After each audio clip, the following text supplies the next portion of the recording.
evening and welcome to Tucker Carlson Tonight. We are just hours from the 2018 midterm elections, as you well know, and the noise levels are becoming almost unbearable.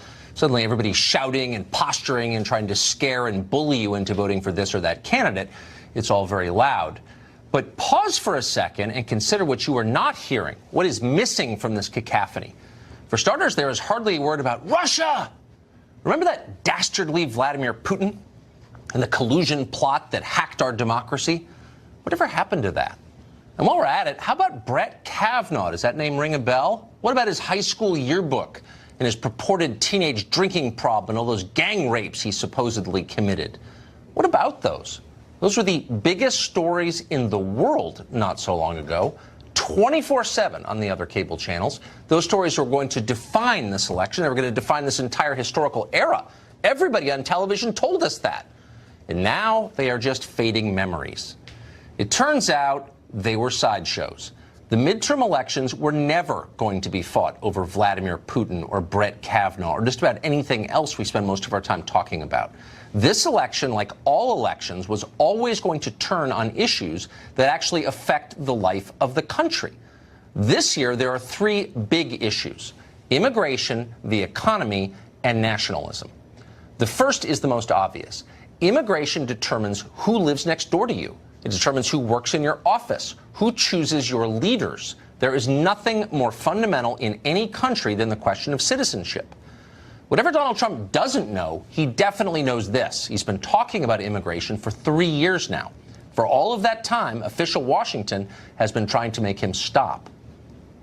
The way Donald Trump has been conducting this campaign, attacking brown people, making up stories about possibly George Soros funding caravans that are still, 800 miles away to try to scare white voters. In other words, shut up, racist. But Trump will not shut up. So they have changed tactics. The new line is, immigration doesn't really matter.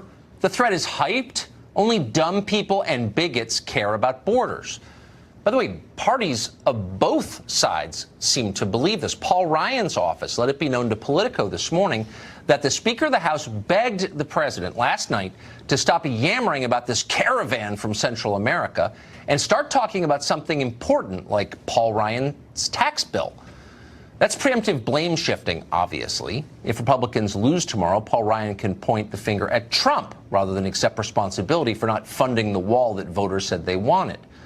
But it's also a ludicrous position to take because it's untrue. Immigration does matter. If, for example, Arizona and Texas go to the Democrats tomorrow, immigration will be the reason. Those were Republican states until the population changed. So no matter how much you lie about it, immigration is inherently important, and voters understand that. If you want people to stop worrying about the border, maybe you should secure the border. Then it won't be an issue. But people are also worried about other things that Washington doesn't notice or think is important. Here in Washington, the economy is synonymous with the stock market. Markets have boomed for 10 years. There are entire cable channels devoted to chronicling that boom. Here in Washington, the assumption is that the economy must also be booming. But the truth is that after a decade of stocks going higher, the effects, the positive ones, are still not very obvious outside select zip codes on the coasts. In Middle America, many young people understand that they will almost certainly make less than their parents made. That is a reversal of the American dream. They know they won't be able to buy cars or houses. They're not getting married. They're not having kids. Our current economic system makes it more difficult than ever for families to form. Our middle class is becoming unable to reproduce itself. Washington should be absolutely panicked about this. It is the most basic sign of failure, their failure. But nobody in either party seems to care. Their answer is just to import new families from other countries. So maybe it's not so surprising that young people say they like socialism, because what we have now is not working for them. And unless we fix it, we may get actual socialism, which will be a disaster. And that leads to the third issue of this election, which is nationalism. Now, despite what you are hearing day in and day out, nationalism is not a racial category. It has nothing to do with race or ethnicity. Nationalism is the belief that leaders ought to put the interests of their own countries above those of other countries. It's very straightforward.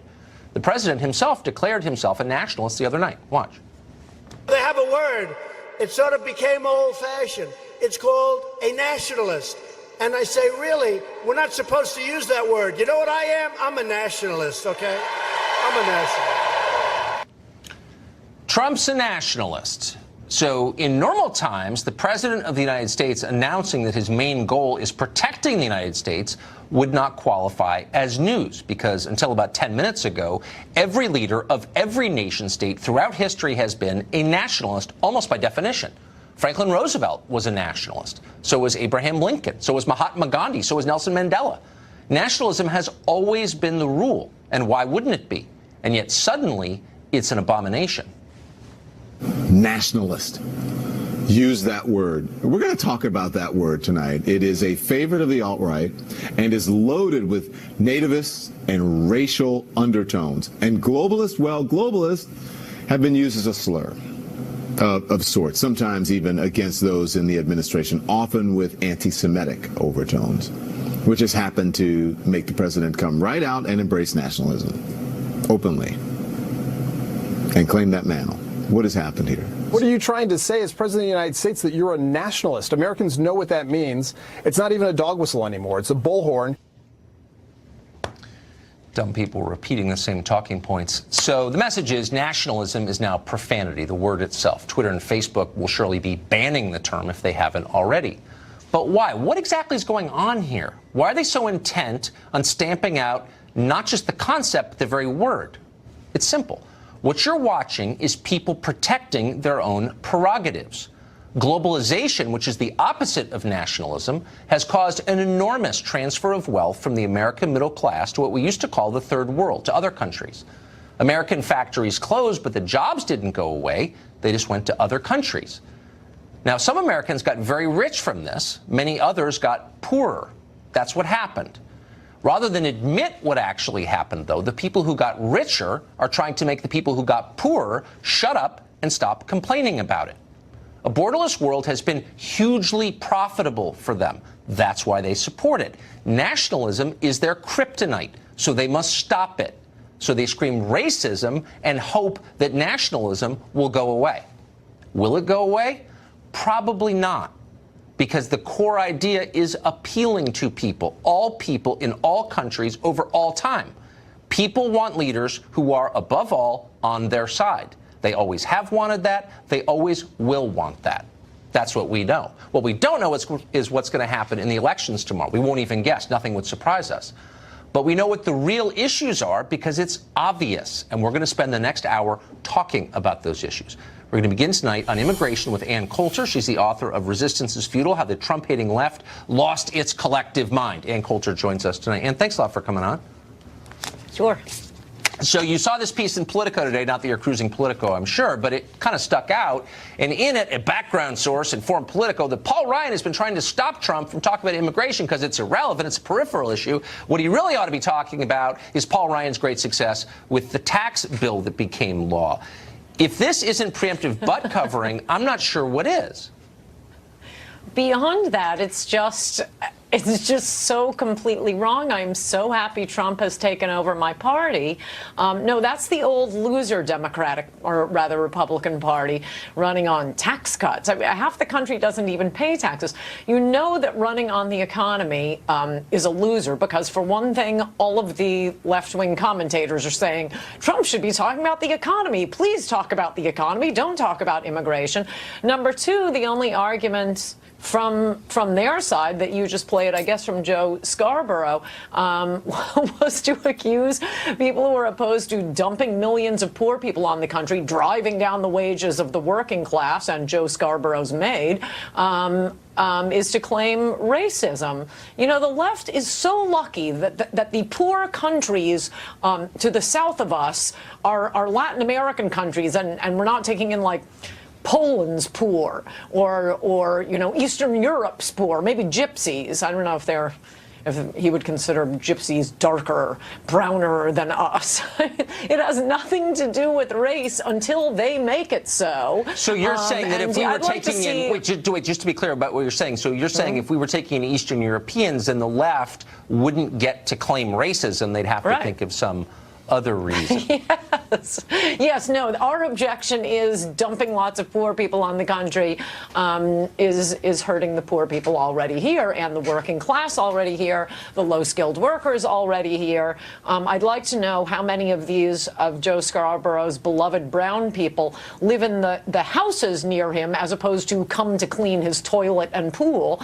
The racism argument is, okay, I don't have an argument. But are you struck by how much of, so there's a real economic argument, I think, to be had, which I would welcome having any time with anybody anywhere, over the effects of immigration and globalization on the country, and I think we should have that debate.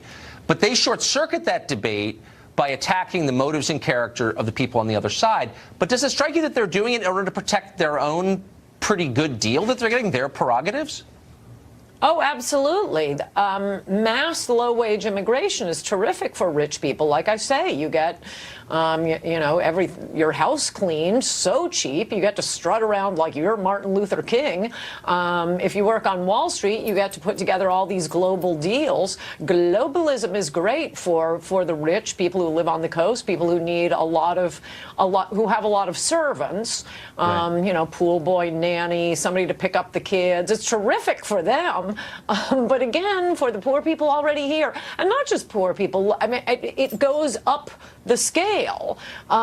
So the working class gets pushed aside as well. And it shows Trump's magnificent political instincts, I think, other than actually fulfilling his promises on building a wall and deporting illegal aliens. He's doing the best he can on these midterms. I love that his instincts are no, I have to keep talking about immigration. That's right. Little tip for the president, it would be so much better when you're running for re-election if you actually did the stuff that you've been promising to do for 3 years. And if your own party agreed with you. Ann Coulter, thank you for that analysis. Great to see you today. Thank you. Lisa Booth is at the Independent Women's Voice. She's a senior fellow there, and she's been on this show many times in the past few weeks trying to help us come up to date on these elections. She joins us one last time for last-minute developments. What is happening in the final hours? Well, and thank you so much for having me. I really appreciate it. I've really enjoyed it. Well, Tucker, as you know, we've been following the Florida gubernatorial race, and Andrew Gillum is facing, he's at least surrounded by an FBI corruption investigation into the city of Tallahassee, where he is mayor, also facing a state probe regarding failure to disclose travel and gifts. Well, it turns out his intern is also having trouble with the law. Shelby Shoup, of course, made herself famous last week for this. Take a look. You are supporting Nazis. This is do you understand that? Communism? Yeah, I am. Way more people Don't pour your coffee on me. You, I will. Than the Nazis? What do you understand that fascism is here? What is wrong Y'all understand with you? that Nazis are here? I hope y'all realize that you are normalizing and enabling Nazis. Right. And you can film me. I don't give a do you really care? Yeah. Do you? I have a jacket. Yeah. I don't know. I have a jacket. So you're saying that she was an intern for Gillum. Has he said anything about that? I'm not sure about that, but she has now been arrested and charged for battery with this incident with the college Republicans. She was also wearing a communism pin, and she is a member of FSU's Students for Justice in Palestine. It's just some fun facts about Shelby. So she seems like a real peach. Well, and Tucker, we've also been following the Arizona Senate race. Now, Kyrsten Sinema, of course, has come under fire for previous statements that she's made, her anti-war statements and activities, and also that 2003 comment she made where she said she doesn't care if Americans join the Taliban. Well, she was asked point blank yesterday by NBC if she regrets those comments. Listen to what she had to say. Do you regret that statement, though, at all? Well, it was an offhand comment during an interview about a war that I believed was misguided and still believe is misguided. What Martha has chosen to do is run a very negative campaign based on false attacks and smears and lies. And that's her choice. But I think Arizonans are choosing the person that they believe shares their values and they believe will stand up for them. She was asked not once but twice and refused to condemn or to say that she regretted those comments that she made. So Arizona voters should certainly keep that in mind. And also looking at the Georgia gubernatorial race. So there's been kind of this interesting video and photos being sent around and making their way around the internet of these Black Panthers in support of Stacey Abrams marching around the city of Atlanta. But look at what they are holding. They are holding, quote unquote, assault weapons and also Stacey Abrams for governor signs. But only one of those things Stacey Abrams wants to confiscate from them and also ban. And that is, of course, the quote unquote assault weapons. She, as a member of the state house, actually co-sponsored legislation to both ban assault weapons and also to confiscate them. Yet she has been on TV making the national rounds, sort of refusing to admit the fact that she did such a thing. Unbelievable. Right. Lisa Booth, thank you for Thank that you, Tucker. and for all of your updates over the past few weeks. I appreciate it. Thank you, Tucker. Underdog Democrats like Beto O'Rourke are very popular in the press. They get a ton of coverage. There are some impressive Republican challengers, though, and they're not getting much attention at all. We're going to change that for one night only. Michigan Senate candidate John James. He's on the ballot tomorrow. He joins us next.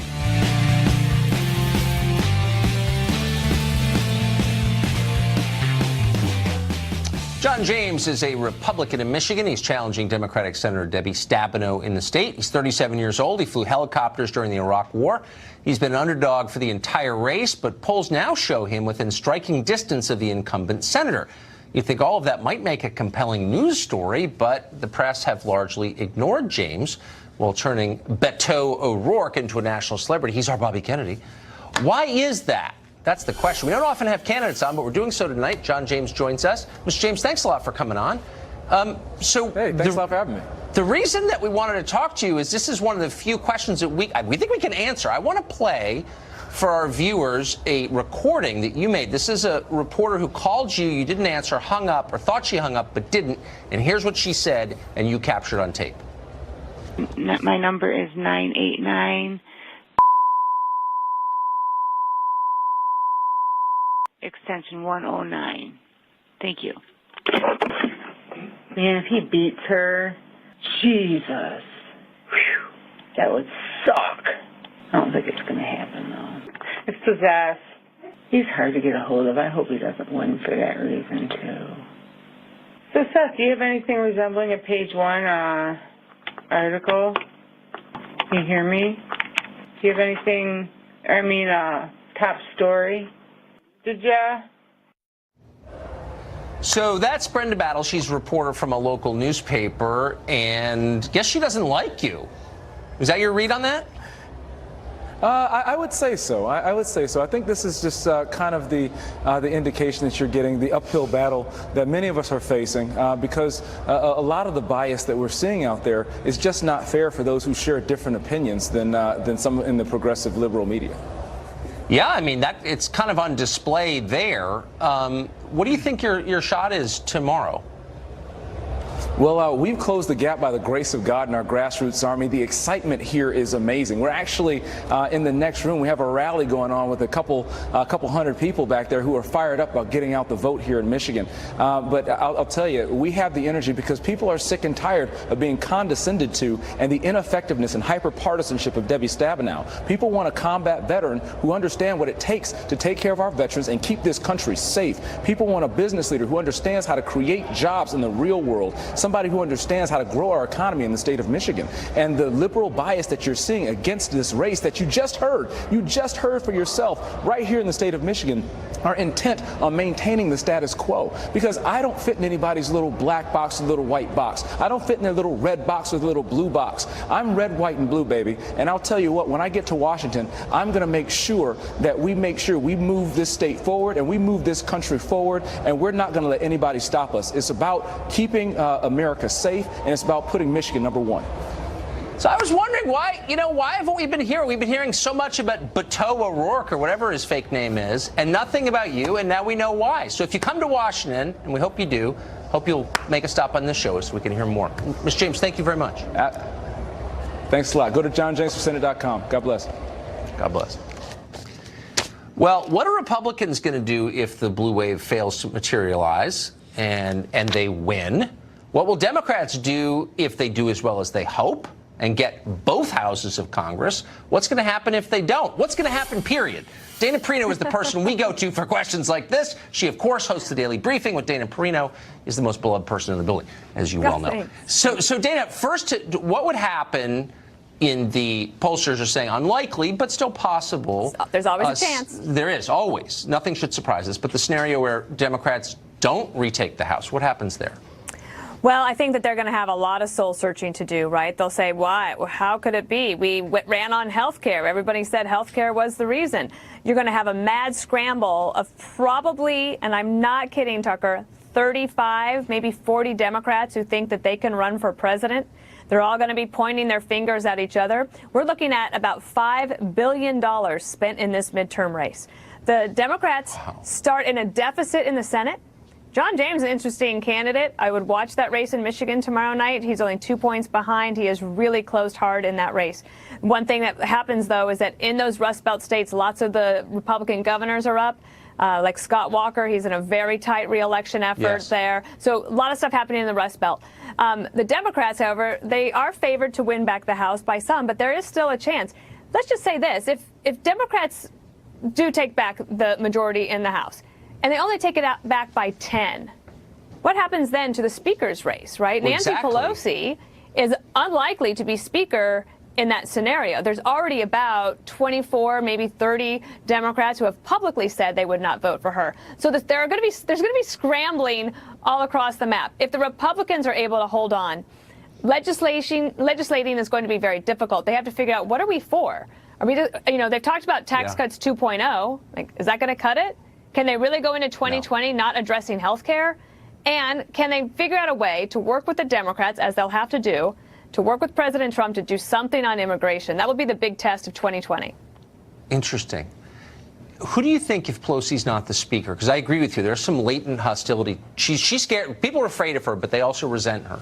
Look, and she's very good at politics, and she's willing to let people take swings, and she'll take all the slings and arrows, because she, as she said the other day, this is politics, not a tea party. So she's got a thick skin. Right. And whatever you think of her, she's tough. She's legitimately tough. But if she doesn't have a nice cushion of 45 seats or something like that, it's unlikely it'll be hard for her to hold on. So then I think maybe you go to a caretaker position of perhaps a James Clyburn that holds on to it for a while until they can figure out generationally and directionally which way they want to go.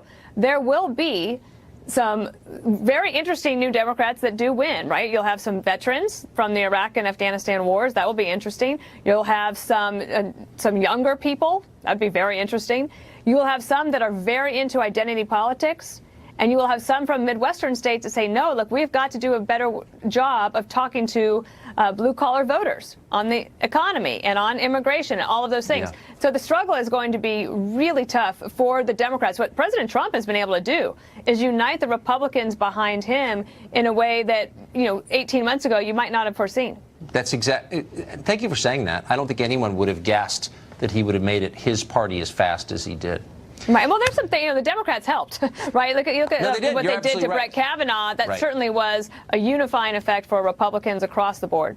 Yeah, by being unreasonable. Dana Perino of the Daily Briefing, The Five, and of course a key part of tomorrow night's election coverage. Probably. Thank you. I'll see you then. So we definitely will. Thank you, Dana. Okay. Bye-bye. We used to be a given that American leaders would put America first. Now even suggesting that they would do that is being denounced as evil. Why is that? Mark Stein joins us after the break.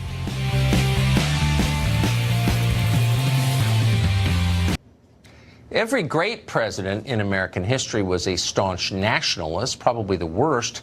Woodrow Wilson was an avid globalist, and it's not surprising that he got us into the single most pointless war in history. Over 100,000 Americans died in the First World War. Despite that, American elites tell us that nationalism is bad. Only globalism is morally acceptable. They say this because nationalism is racist, they claim.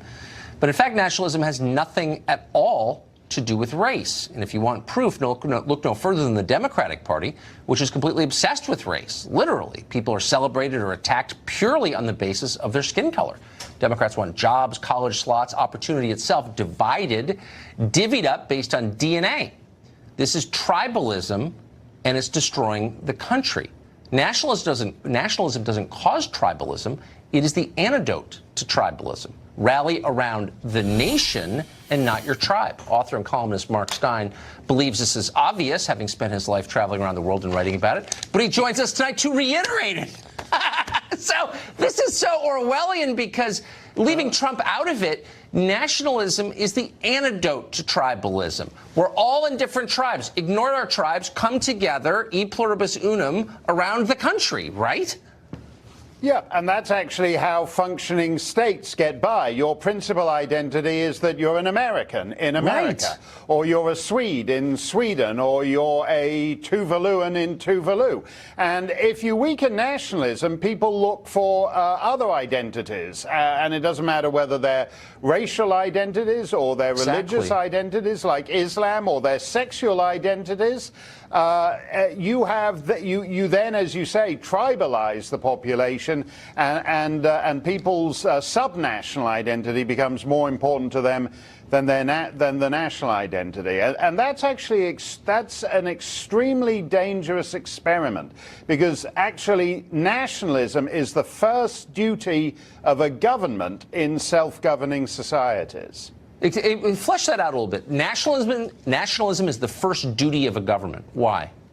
Yes, because without it, there's actually no point to being able to elect your leaders. They have a duty to take care of the people they represent. So when you have a situation, which is, you said putting Trump aside, but let's move him back just for a moment. A couple of years ago, people switched on the television and they found that the mainstream candidates of one party were talking about boots on the ground in Afghanistan or Libya or Yemen or wherever's next. And the other party's plan is it actually wants Afghanistan and Yemen and Libya and everyone in those countries to come and move to America to solve, as you were saying earlier, the problem of that they've caused of later family formation, because Americans can no longer afford to form families and have children as young as they used to. The Democrats and half the Republican Party want to bring in foreigners to be a kind of permanent peasant class, reproducing at the rates that they think are necessary for the economy. These are all insane. I mean, sometimes that's made absolutely explicit. Angela Merkel in Germany brought in 2 million young Muslim men to be the children that Germans didn't have for themselves. And this is an economically defective way to organize any kind of society. Exactly. And it's also an abandonment of your core responsibility, which is to your own people, which is the core of nationalism. Mark Stein, I don't think anyone could have said it better than you just did. Thank you. Thanks a lot, Tucker. Well, Democrats spent more than a month trying everything they could to destroy Brett Kavanaugh's life. It wasn't personal, though. They were just pushing obvious lies for political effect. And now we know that for sure. That's after the break.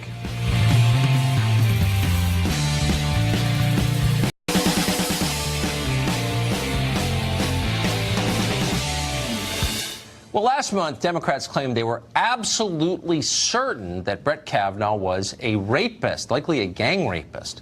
But now that he's on the court, they have revealed what we knew all along, that they didn't know that. They didn't care if that was true or not. They only cared about saying anything they could to keep him off the court, no matter how libelous and absurd. Last week, one of the accusers of Brett Kavanaugh admitted to the Senate Judiciary Committee that she, in fact, made up the rape allegation against him. Senator Chuck Grassley has asked the Department of Justice to investigate that person. Tammy Bruce is a radio host and president of Independent Women's Voice, and she joins us tonight. Tammy, you'd think that there would be people who make a living protecting women who would say, wait a second, this is a big deal. You know, you should always admit when you're wrong. But I haven't heard anybody talk about this story, and certainly no one on the left. Why? Yeah, look, it's not only are they not admitting that they were wrong, but the argument could be made that they knew from the start, right? So this was a political stunt. The problem is, though, is that they should also be angry. I mean, if they were serious, right, that's they would be angry that these certain people lied, that it reverses the impact of what we're trying to do for women for the last 20 years to get them to be taken seriously on the issue of sexual assault and domestic violence, etc. But you hear crickets. It's silence. And even the media. This was so important. Of course, it consumed media 24/7 for weeks, if not upwards of a month. And now you'd think, if this is still such a dynamic issue, I mean, my goodness, is it not a rapist that we've got on the Supreme Court? wouldn't that even require more outrage and more investigation? And yet, not only is there no more investigation into Kavanaugh, but there's no defense of the women. Right now, Julie Swetnick and Avenatti and others, but Exactly. Swetnick, they're going to need lawyers, right? They're going to need money moving to the future. They're going to need to be able to defend themselves at a federal level.